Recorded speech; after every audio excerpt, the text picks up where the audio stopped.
Жақсы оқушылар, барлығымыз келіп болсақ, бүгінгі күндеріңе сәттілік тілеймін, және де сабақты белсенді болып, жоғары ұпай алуларыңа тілектеспін. Сабағымызды бастамас бұрын өткенді қайталау сұрақтарына жауап беріп өтсек.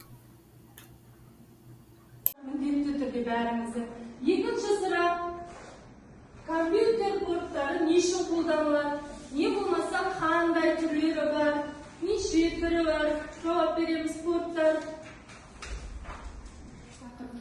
Жақсы, сендерге операциялық жүйені күндекше кітаптан емес, бүгін ертегі ретінде жасанды интеллектпен борт, мәтіндік редактор, графикалық редакторлер, бұны біздің ертегіміз Назгүл деп алған. Міне олардың бірі Назгүл дейді. Ол сурет салуды жақсы көреді. Көздеріне елестетіп отырмын, қайықпен жұмыс жасап жатырмын, сурет салып жатырмын деп елестетің.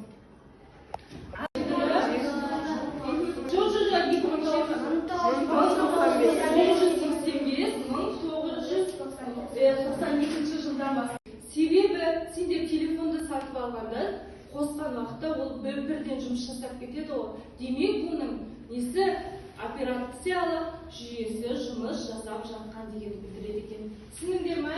Енді Әрі қарай оқушылар, барлығы түсінікті болса, тапсырмаға көшейік.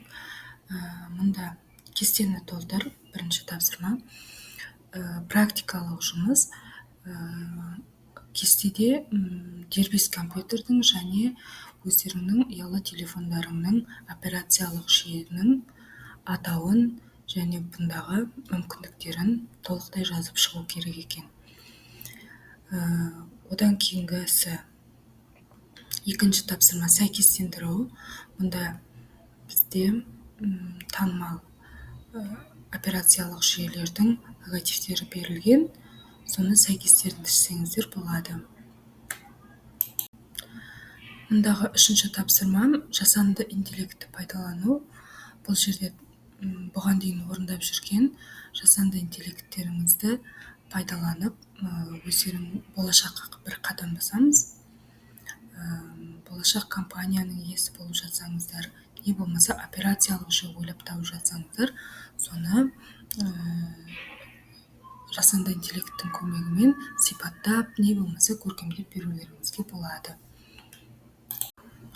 Жақсы оқушылар, тапсырманың барлығын өте жақсы орындап шықтыңыздар. Манадан бері жинап жатырған ұпайларыңыз осында барлығы көрініп тұр. Күнделікке қойдырып алуға рұқсат. Сабағымыздың соңына да таяп қалған сияқты. Ендеше білімімізді бекітейік. Бұл жерде сіздерге функционалдық сауаттылыққа негізделген тапсырма ситуациялық. Сенің алдында жаңа компьютер тұр. Ол қосылған, бірақ ішінде операциялық жүйе жоқ. Осы мысалда өз өміріңізде қандай жағдаймен байланыстырар едің? Не болмаса бүгінгі дәйексөзбен байланыстыра алар ма едің? Қорытынды сұрақтарға жауап бер. Операциялық жүйенің жұмысын неге ұқсаттың? Операциялық жүйенің жұмысын компьютердің жұмысына қалай әсер ететінін түсіндің бе? Жақсы оқушылар, сабақтың соңына жеткен екенбіз. Өздеріңнің бүгінгі сабақтан әсерлеріңізді тақтадан таңдай қойсаңыздар. Осымен сабақ аяқталды. Сау болыңыздар.